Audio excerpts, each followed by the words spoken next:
Assalamualaikum warahmatullahi wabarakatuh. Terima kasih untuk teman-teman yang telah klik video ini. Nah, seperti yang teman-teman lihat nih di judul dan thumbnail, kita kali ini akan membahas tentang Bank Mega Syariah. Nah, siapa nih yang belum tahu tentang ruang lingkup dari Bank Mega Syariah? Kali ini kita akan kulik satu persatu ya. Oke, langsung saja teman-teman, kita langsung ke video pembahasan.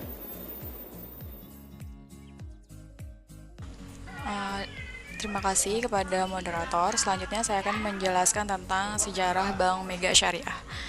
Berawal dari anak usaha asuransi Tugu, yaitu PT Bank Umum Tugu atau Bank Tugu yang berdiri pada tanggal 14 Juli 1990. Pada 2001, bank ini diambil alih Citicorp DH Para Group melalui Mega Corpora DH PT Para Global Investindo. Pada tanggal 25 Juli 2004 dikonversi menjadi Bank Syariah dengan nama PT Bank Syariah Mega Indonesia BSMI, lalu resmi beroperasi sebagai Bank Syariah pada tanggal 25 Agustus 2004. Pada tanggal 7 November 2007 melakukan perubahan bentuk logo BSMI ke bentuk logo Bank Umum konvensional yang menjadi sister company-nya, yakni PT Bank Mega TBK, tetapi berbeda warna. Sejak 2 November 2010 sampai dengan sekarang, bank ini berganti nama menjadi PT Bank Mega Syariah. Pada tanggal 16 Oktober 2008, Bank Mega Syariah telah menjadi bank devisa dan kemudian pada tanggal 8 April 2009 memperoleh izin dari Kementerian Agama Republik Indonesia sebagai bank penerima setoran biaya penyelenggaraan ibadah haji. Next. Yang kedua ada kelembagaan Bank Mega Syariah.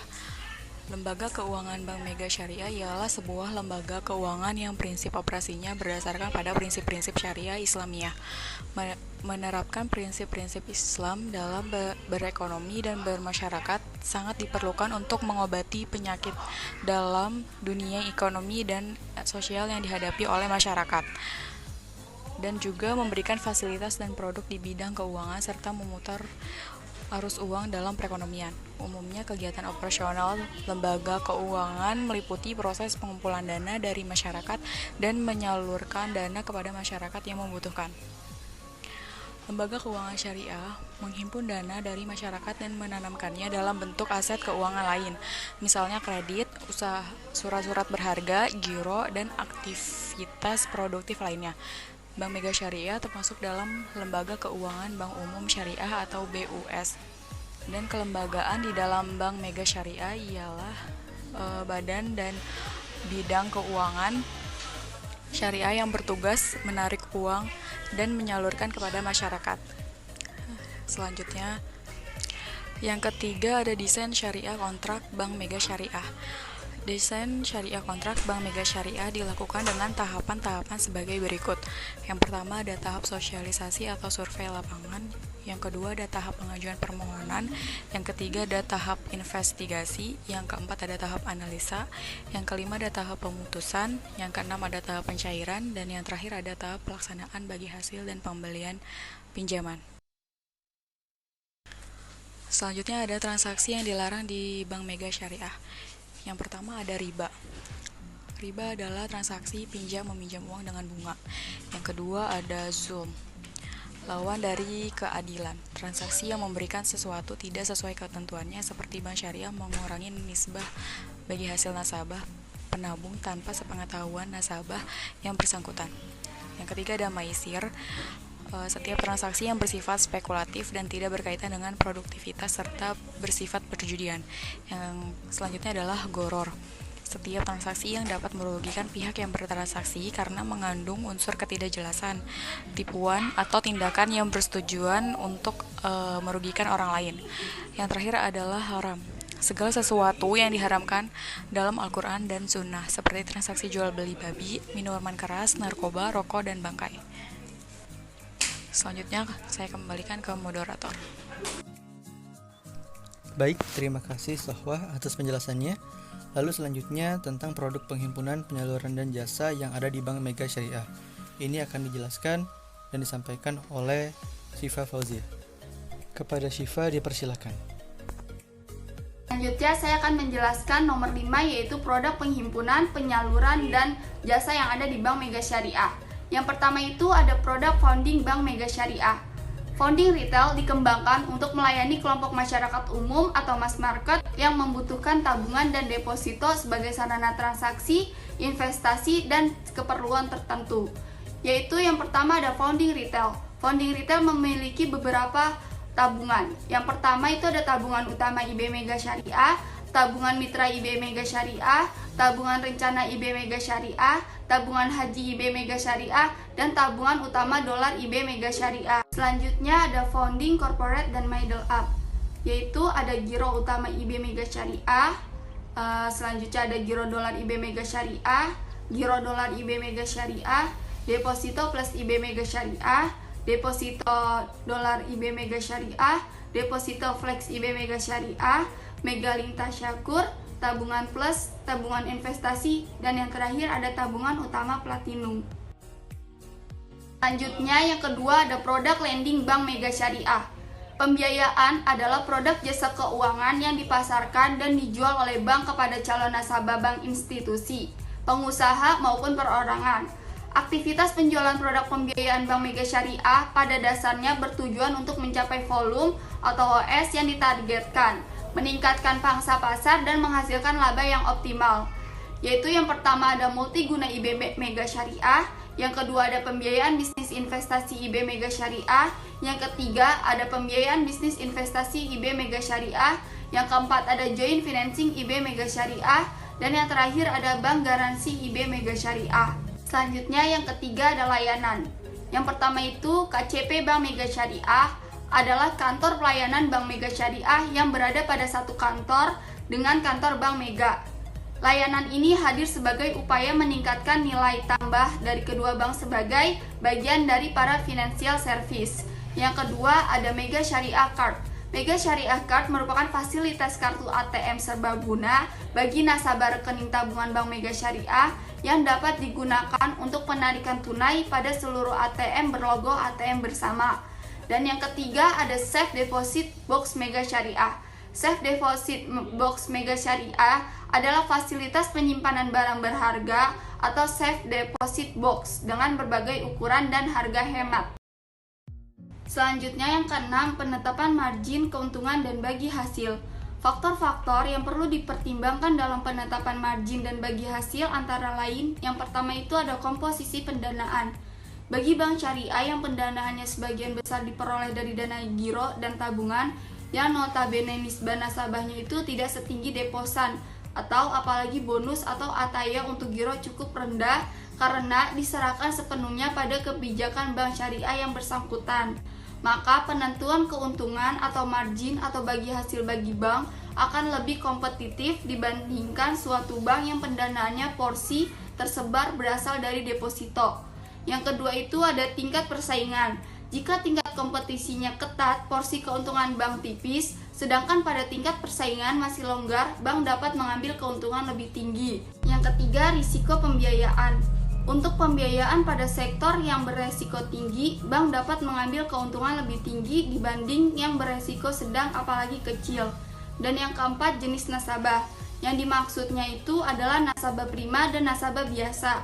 Bagi nasabah prima, misalnya usahanya itu besar dan kuat, bank cukup mengambil keuntungan tipis, sedangkan untuk pembiayaan kepada para nasabah biasa diambil keuntungan yang lebih tinggi. Yang kelima itu ada kondisi perekonomian. Siklus ekonomi meliputi kondisi revival, boom atau peak, puncak, resesi, dan depresi. Jika perekonomian secara umum berada pada dua kondisi pertama, di mana usaha itu berjalan lancar, maka bank dapat mengambil kebijakan pengambilan keuntungan yang lebih longgar. Namun pada kondisi lainnya atau resesi dan depresi, bank tidak merugi pun sudah bagus, keuntungan itu sangat tipis. Selanjutnya yang keenam, tingkat keuntungan yang diharapkan bank.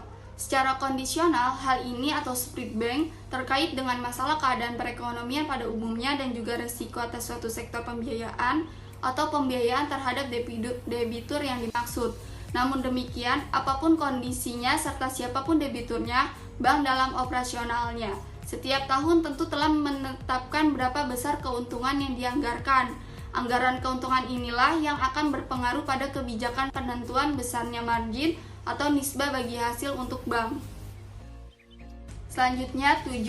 Manajemen risiko produk yang akan diluncurkan hingga tahap pemasarannya. Pengelolaan risiko produk pada Bank Mega Syariah yaitu yang pertama, bank wajib memiliki kebijakan dan prosedur secara tertulis untuk mengelola risiko yang melekat pada produk atau aktivitas baru bank. Dan yang kedua, ada kebijakan dan prosedur tersebut paling sedikit mencakup yang pertama, ada sistem dan prosedur serta kewenangan dalam pengelolaan produk atau aktivitas baru. Yang kedua, ada identifikasi seluruh risiko yang melekat pada produk atau aktivitas baru, baik yang terkait dengan bank maupun nasabah. Dan yang ketiga, ada masa uji coba, metode pengukuran dan pemantauan risiko terhadap produk atau aktivitas baru. Selanjutnya, ada sistem informasi akuntansi untuk produk atau aktivitas baru. Dan yang terakhir, analisis aspek hukum untuk produk atau aktivitas baru dan transparansi informasi kepada nasabah. Yang ketiga, produk atau aktivitas bank merupakan suatu produk baru atau aktivitas baru jika memenuhi kriteria sebagai berikut. Yang pertama, tidak pernah diterbitkan atau dilakukan sebelumnya oleh bank. Yang kedua, telah diterbitkan atau dilaksanakan sebelumnya oleh bank, namun dilakukan pengembangan yang mengubah atau meningkatkan eksposur risiko tertentu pada bank. Yang keempat, bank dilarang menugaskan atau menyetujui pengurus atau pegawai bank untuk memasarkan produk atau melaksanakan aktivitas yang bukan merupakan produk atau aktivitas bank dengan menggunakan sarana atau fasilitas bank. Dan yang kelima, bank wajib menerapkan transparansi informasi produk atau aktivitas bank pada nasabah baik secara tertulis maupun lisan. Oke, kita ke pembahasan yang ke-8, yaitu cara Bank Mega Syariah melakukan kegiatan bisnis melalui pasar uang antar bank syariah. Nah, bagaimana cara Bank Mega Syariah melakukan kegiatan bisnisnya melalui pasar uang antar bank syariah? Yaitu dengan cara menjual dan membeli instrumen keuangan. Nah, jika Bank Mega Syariah kelebihan dana, maka dapat menggunakan instrumen pasar uang untuk menginvestasikan dananya. Nah, jika kesulitan likuiditas, maka si Bank Mega Syariah dapat menerbitkan instrumen yang dapat dijual untuk mendapatkan dana. Oke, lalu jika si Bank Mega Syariah ingin menitipkan dana jangka pendek yang kelebihan likuiditas untuk jangka waktu semisal 1 minggu, 2 minggu, atau maksimal 1 bulan, maka dalam perbankan syariah ini dikenal dengan Sertifikat Wadiah Bank Indonesia atau SWBI. Lalu transaksi dalam pasar uang syariah adalah sertifikat investasi mudharabah antar bank syariah atau yang kita kenal dengan IMA. Nah, sertifikat ini yang digunakan untuk sebagai sarana investasi bagi bank yang kelebihan dana untuk mendapatkan keuntungan. Nah, dan di pihak IMA ini juga sebagai sarana bank syariah yang mengalami kekurangan dana untuk mendapatkan dana jangka pendek dengan prinsip mudharabah seperti itu. Oke, kita ke pembahasan yang ke-9, yaitu sebab terjadi pembiayaan bermasalah pada Bank Mega Syariah dan upaya Bank Mega Syariah melakukan pencegahan dan penyelesaian pembiayaan bermasalah. Nah, bagaimana nih, apa aja nih sebabnya terjadi pembiayaan bermasalah di Bank Mega Syariah? Yaitu lewat penyaluran dana yang dilakukan oleh Bank Mega Syariah yang dalam pelaksanaan pembayarannya oleh si nasabah itu bermasalah seperti kredit macet, jadi tidak lancar pembayarannya. Lalu pembiayaan yang debiturnya melanggar perjanjian sesuai kesepakatan di awal. Nah, lalu pembiayaan yang dilakukan oleh si nasabah tidak sesuai dengan jadwal angsuran, jadi bolong-bolong. Harusnya bayar angsuran pada minggu pertama tapi tidak dilakukan oleh si nasabah tersebut. Nah, ini jadi salah satu penyebab terjadi pembiayaan bermasalah. Oke, kita ke pembahasan berikutnya, yaitu pencegahan dan penyelesaian pembiayaan bermasalah. Nah, yang pertama di sini dijelaskan dengan mengingatkan si nasabah apakah sudah jatuh tempo atau belum. Nah, lalu yang kedua dengan teguran secara lisan kepada si nasabah. Lalu yang ketiga menegur melalui telepon atau datang langsung kepada si nasabah sebelum jatuh temponya. Lalu yang keempat, memberikan surat secara tulisan berupa teguran atas tanggung jawab si nasabah tersebut, karena harus membayar sesuai jadwal atau jatuh tempo pada saat perjanjian di awal, seperti itu. Lalu di pencegahan dan penyelesaian pembiayaan bermasalah ini ada strategi pada pembiayaan bermasalah, yaitu yang pertama ada rescheduling, lalu ada reconditioning, lalu ada restructuring, ada combination, dan penyitaan jaminan. Lalu penanggulangan pembiayaan bermasalah dapat dilakukan dengan pendekatan persuasif, seperti itu. Nah, bila tahap pertama sudah dilakukan, maka bisa lanjut ke tahapan berikutnya, seperti penyelesaian oleh debt collector, lalu penyelesaian melalui kantor lelang, lalu ada juga penyelesaian melalui badan peradilan, dan penyelesaian melalui badan arbitrase, lalu ada penyelesaian melalui Direktorat Jenderal Piutang, seperti itu. Oke, kita ke pembahasan yang ke-10, yaitu tentang upaya Bank Mega Syariah dalam meningkatkan pertumbuhan industri bank syariah di Indonesia dengan baik. Yaitu yang pertama, upaya Bank Mega Syariah ini salah satunya fokus untuk memperbaiki kualitas pembiayaan dengan menggeser bisnis kredit di sektor mikro ke sektor menengah, komersial, dan konsumer. Nah, selain itu, Bank Mega Syariah juga fokus di segmen retail dengan mengembangkan produk dan program melalui sinergi dengan perusahaan-perusahaan yang di bawah naungan Citicorp seperti Transmart, Metro, terus ada Trans Studio, Kid City, lalu ada Transmart, dan ada juga Transvision dan perusahaan-perusahaan lainnya. Lalu melalui sinergi ini, nasabah mendapatkan manfaat keuntungan tambahan diskon dan bonus top up apabila menggunakan kartu debit dari Bank Mega Syariah. Nah, di sini juga ada dua faktor esensial untuk meningkatkan pangsa pasar dan jangkauan perbankan syariah dengan memanfaatkan demografi dari populasi muslim yang sangat tinggi di Indonesia. Karena kita semua tahu di Indonesia ini ada 200 juta lebih muslim yang berada di Indonesia. Nah, Bank Syariah di Indonesia ini pasti sangat optimis atas salah satu faktor esensial ini sebagai meningkatkan pangsa pasar di perbankan syariah. Oke, kita lanjut ke pembahasan berikutnya, yaitu tentang upaya Bank Mega Syariah dalam meningkatkan pertumbuhan industri bank syariah di Indonesia dengan baik, yaitu dengan strategi yang pertama, mengarahkan pembiayaan ke sektor produktif. Lalu yang kedua, mendorong inovasi produk perbankan syariah.